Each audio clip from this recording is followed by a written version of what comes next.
One day, restaurant director Ivan Smirnov decided to take the unusual step of going undercover into his own establishment to personally check the quality of service. He booked a table and settled in a corner, observing every move. But when a conversation between two boys behind him suddenly caught his attention, things didn't go as he expected. What he overheard became a turning point that changed everything. Before we continue, let me know in the comments which side of this video you're watching.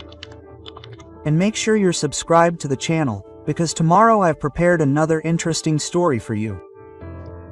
Enjoy! Ivan Smirnov loved his restaurant, Bistro Smirnov. It was the crown jewel of his career, a place where every dish held a story and every dinner became an event. However, lately, something had seemed off. Even though the online reviews were good, sales remained strong, and the staff seemed happy, Ivan still couldn't shake the feeling that something was wrong. Then he decided to do what he always did when in doubt. He went undercover to the restaurant, but this time not as a waiter or a cook, but as an ordinary customer. Wearing a simple sweater, jeans, and a cap pulled low over his eyes, Ivan walked through the doors of his own restaurant. The staff barely noticed him. Just another customer at rush hour. He took a table in the corner and began to carefully survey the room. The restaurant was bustling with life. Waiters scurried between tables with steaming plates of delicious food and trays of drinks. Couples leaned toward each other over candlelit tables, and families laughed and enjoyed their food. Ivan smiled, his voice alive and thriving. A friendly waitress approached his table. "Good evening. Can I get you something to drink?"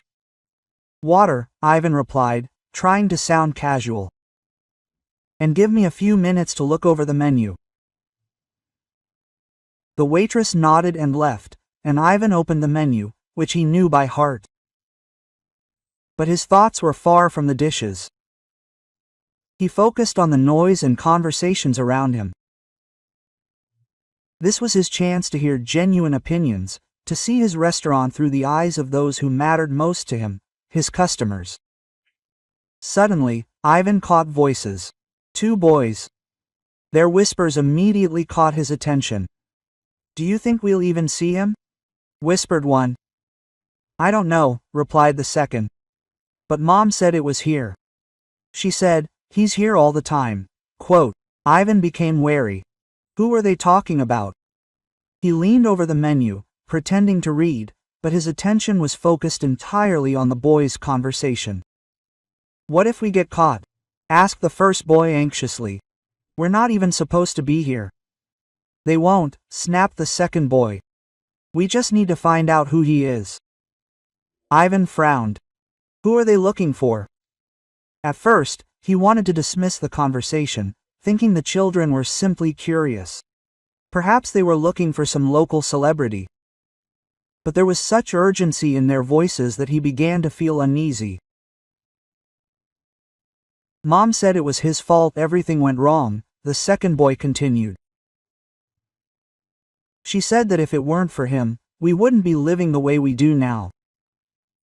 Ivan tensed, his heart pounding. His fault. He forced himself to sit still, but his fingers gripped the menu so tightly it almost tore. The words were too close, too precise. Who were they talking about? His thoughts were interrupted by the waitress bringing water. "Ready to order?" she asked. Ivan hesitated, glancing briefly at the menu. I'll have the signature dish." "Excellent choice," she said, wrote down the order, and left again. As soon as she left, Ivan leaned slightly to the side, trying to catch the rest of the boys' conversation without attracting attention. "Mom said he ruined her life," the second boy muttered. "That he took everything from her?" "He won't care at all," the first one whispered. "If we tell him, I don't know," the second one replied. His voice was harsh. But I want to see him. I want to see the man because of whom we lost everything. Quote. Ivan's stomach clenched. The boy's words hit him like a bolt from the blue. They weren't talking about some random person, they were talking about the one to blame for his mother's suffering, and their intonations, filled with such bitter resentment, made him go cold. They were talking about him. It seemed absurd. Ivan had always prided himself on running his business honestly. Sure, over the years he'd had to make difficult decisions, fire employees, negotiate harshly with suppliers, but nothing that could justify such accusations. Or could it? The boy's voice grew quieter, and it became harder to hear. Frustrated, Ivan realized he couldn't just sit there any longer. He needed to know what this was all about. But how? Speaking directly to them seemed risky. If they were indeed talking about him, revealing his identity would only make matters worse. But if he remained silent, he would remain in the dark. Ivan took a deep breath and stole a glance at the next table. The boys were young, no older than 14. One had curly hair sticking out from under his hood. The other pulled his cap low over his face. They looked tense, glancing around every now and then, as if expecting to be thrown out. Ivan frantically considered whether to call the waitress and ask her about them, follow them, or simply turn and ask directly who they were looking for. Before he could decide, the hooded boy leaned toward his companion. We just have to wait a little longer. If he's here, we'll find out. Mom said he won't hide. Ivan's breath caught. The word sounded like a challenge, like a direct accusation. Suddenly he felt vulnerable, as if the boys could see right through him, despite his disguise. What had he done to their mother? Why was he so sure he was the one they were looking for? Ivan didn't know the answers, but one thing was clear. His quiet visit had turned into something much more complicated. Ivan's heart began to pound. The boys' words haunted him. Each one grew louder. Their mother said he'd ruined her life, taken everything from her. Deciding he couldn't sit and wonder any longer, Ivan carefully adjusted his cap, stood, and walked to the counter near the kitchen. From there, he could watch the boys without attracting unnecessary attention. While Ivan waited for his food, he waved to the waitress serving him. Hey, he began, trying to sound casual. Those two, do they come here often? The waitress glanced over her shoulder and then shook her head. No, I don't think I've seen them before. Why? Quote. No, nothing, Ivan replied. Just curious. The waitress shrugged and left, leaving Ivan alone with his thoughts. Returning to his table, Ivan listened to the boys again. They continued discussing something. I just want to know why, said the boy in the hood. Why did he do it? Mom never tells us everything until the end. Quote. What if it wasn't him? If we were mistaken, it was him, the boy insisted. Mom showed me his photo. It's definitely him. Ivan's breathing caught in his throat. They had seen my photo, who their mother could be and what she told them about me. Unable to contain his curiosity any longer, Ivan decided to act. He stood up, took a deep breath and walked over to their table. The boys tensed, their eyes widened and stared at him. Hello, guys, Ivan said softly. I noticed you're a little tense. Is everything okay? Quote. The boy in the hood straightened up. His face hardened. Everything is fine. Quote. Ivan nodded, trying to ignore the sharpness in his voice. That's good. I just heard you mention someone who might be here. Are you looking for someone? Quote. The boys exchanged glances. The one in the cap fidgeted nervously, while the boy in the hood straightened his shoulders. And what is it to you? He asked sharply. Ivan hesitated. I thought maybe I could help. If you are looking for someone, I might know them. Quote. The boy in the hood narrowed his eyes, studying Ivan's face intently. Then, as if realizing something, his expression changed. Wait a minute, he said. You remind me of someone. Ivan's heart began to pound. He smiled nervously. A lot of people say that. I just have an ordinary face. No, the boy insisted. His voice grew louder. It's you. You are Ivan Smirnov. Quote. The second boy gasped. His face turned pale. Ivan felt the ground slipping out from under his feet. There was no point in denying it. Yes, he quietly admitted. I am Ivan Smirnov, but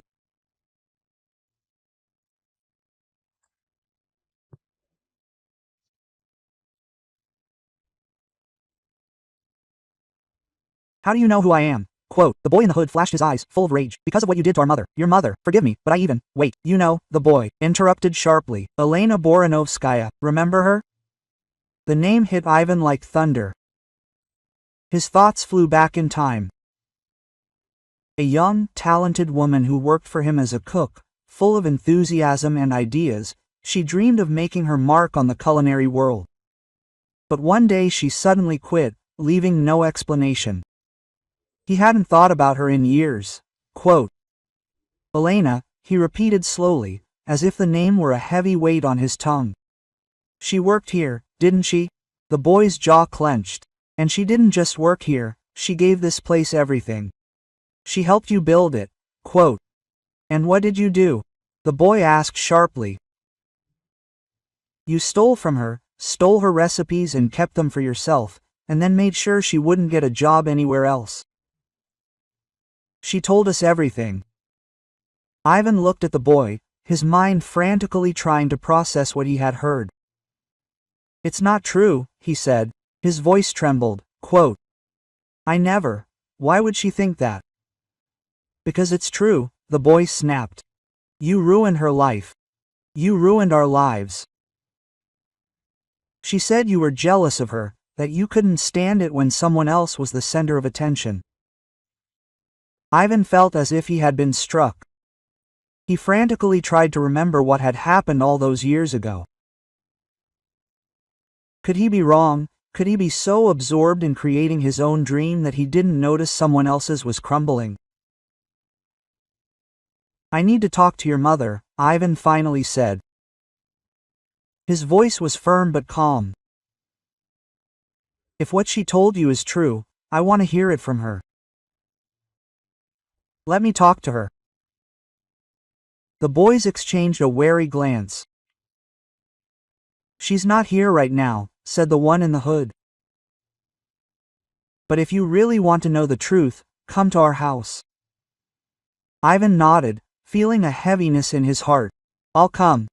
By the time Ivan reached the modest neighborhood on the outskirts, it had started to rain. The building was old, with peeling paint and cracked sidewalks. A stark contrast to the luxurious life he was used to. Standing under the dim light of the porch, Ivan felt a pang of guilt. If what the boys said was true, if Alina's life had gone downhill because of him, he owed her more than an apology. The door creaked, and the eldest boy, Dima, appeared on the threshold. His expression remained wary. Quote. You came, he said. His voice was a mixture of surprise and disbelief. Ivan nodded. Quote. Where is your mother? Dima paused, then stepped aside. She was in the hall. Ivan stepped inside, his heart pounding. The apartment was small but well kept, filled with signs of a simple but caring life. Family photos hung on the walls. A faint scent of something floral hung in the air. Ivan's gaze fell on the woman sitting on the sofa. Her face was partially illuminated by the television screen. Elena Boronovskaya.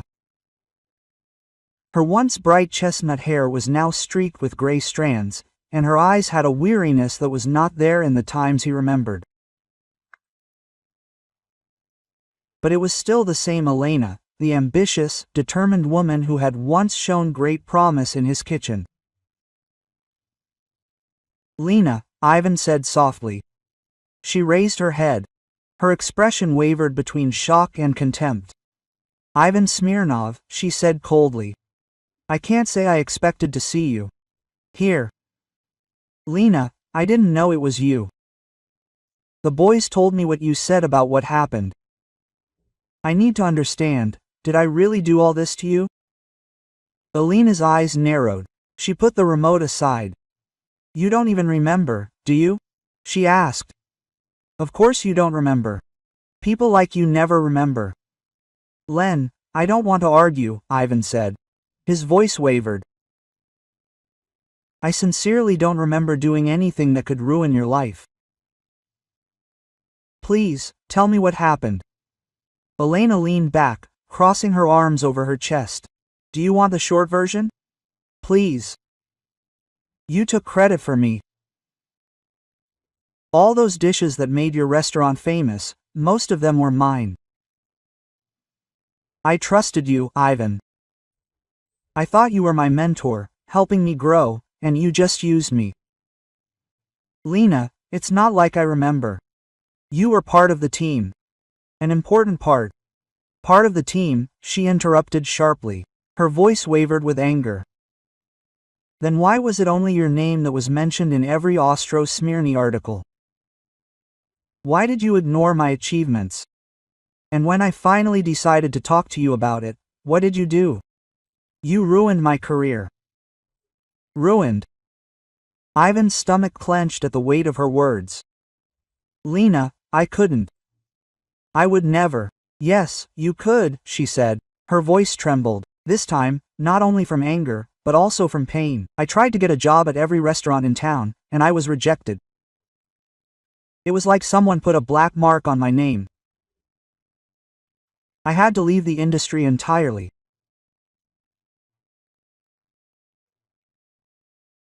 Now here I am, barely making ends meet, working in a place that doesn't even let me use my talent. All because of you." Ivan felt his heart squeeze. He didn't know about any blacklist, but that didn't mean it didn't exist. His thoughts went back to those early years, when he was just starting to manage the restaurant. Times full of pressure, mistakes, and perhaps selfishness. Could he, without realizing it, destroy Elena's career for his own sake? "I didn't know," Ivan said quietly. "Lena, I swear, if I had realized how my actions affected you, I would have done something." Elena laughed bitterly. "It's too late, Vanya. Everything is already ruined." Ivan glanced at the boys standing in the doorway. Their faces were a mixture of anger and confusion. Then he turned back to Elena. His resolve strengthened. Quote, "It's not too late," he said firmly. "I can't change the past, but I can try to make things right now.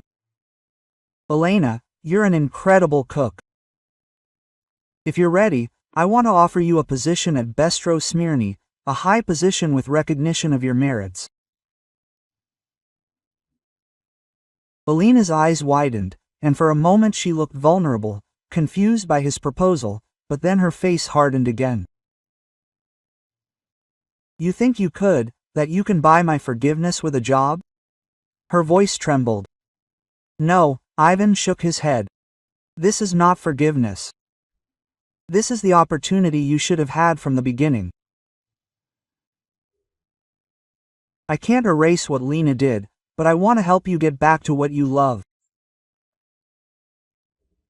You don't have to forgive me, but just think about it."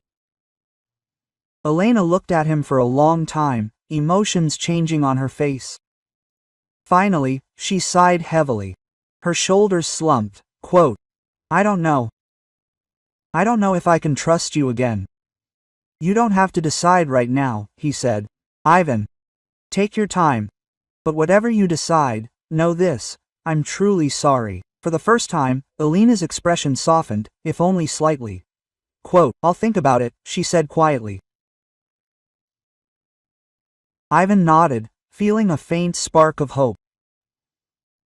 As he stepped out into the rain, he felt a strange cocktail of emotions, guilt, relief, and a new sense of purpose.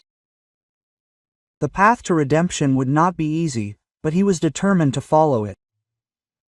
In the following days, Ivan was swept up in a maelstrom of emotions. Meeting Elena and her sons had shaken him deeply. He had built his success on a foundation created by the labor of others. And while he had never intentionally sought to harm anyone, his blind ambition had clearly left destruction in its wake. Now he was determined to make things right. Ivan sat in his office, reviewing the notes he had taken after meeting Elena. He couldn't change the past, but he could take steps to acknowledge his mistakes and create a better future for her, her sons, and himself. Ivan contacted food critics, local journalists, and influencers, highlighting Alina's contribution to Bistro Smyrny's success and highlighting her talent. At the same time, he was working to create a new position for her at the restaurant, co-owner of the kitchen, with full creative control. A week later, Elena walked into Bistro Smyrny for the first time in years. She was greeted not with applause, but with quiet respect. The staff, many of whom had never met her, had heard her story from Ivan. They looked at her with admiration, understanding the significance of her return. Ivan met her at the door. His gaze was sincere. Quote, Thank you for coming, he said. Elena nodded, her movement restrained. Quote, I refused, but my sons, they convinced me to listen to you. Ivan smiled. They are wonderful. You raised them well. Yes, they are good boys. They want me to be happy, even if I'm not yet sure if I can trust you. I understand, Ivan said. I don't expect your trust right away, but I hope you'll give me a chance to prove I'm serious.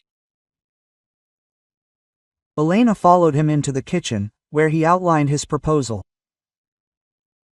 A co-ownership position in the kitchen, complete creative control, and public recognition of her achievements at Smyrny's Bistro. He even showed her a draft of the press release he was going to send to the local media. Elena read it carefully. Her face remained inscrutable. When she finally looked up, her gaze glistened with suppressed tears. I never thought I'd hear something like this from you, she admitted. I understand, Ivan said. Take as much time as you need to make a decision.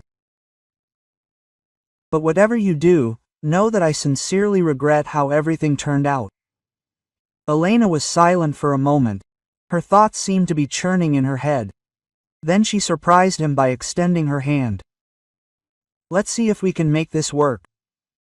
Ivan shook her hand, feeling a wave of relief wash over him. I won't let you down. Elena's return to the restaurant hadn't been without its difficulties. Rebuilding trust took time, and old wounds didn't heal instantly. But with each passing week, the tension between her and Ivan gradually eased. Together, they created new dishes, combining her bold ideas with his refined techniques. The restaurant thrived, receiving praise for its innovative menu and the collaboration between the two chefs. One evening, when the restaurant was full, Ivan walked into the kitchen and saw Elena at the stove with a slight smile on her face. Quote, What's so funny? He asked. Elena turned around, her smile widening. Quote, I was just thinking how far we've come. If you'd told me a month ago that I'd come back here and work with you, I never would have believed it. Ivan laughed. Honestly, neither did I, but I'm glad you're here. This place feels complete now. Alina's sons became frequent guests at the restaurant, and their distrust gave way to pride in their mother, who was confidently thriving. One day, sitting in the kitchen, Ivan approached them with a smile. Quote, "Your mother is one of the best chefs I've ever worked with." "We're proud," one of the boys replied, adding, "and maybe we were wrong about you." Ivan laughed, feeling peace in his soul. He knew that redemption wasn't about perfection, but about growing. And watching Elena and her sons, he realized their journey was just beginning.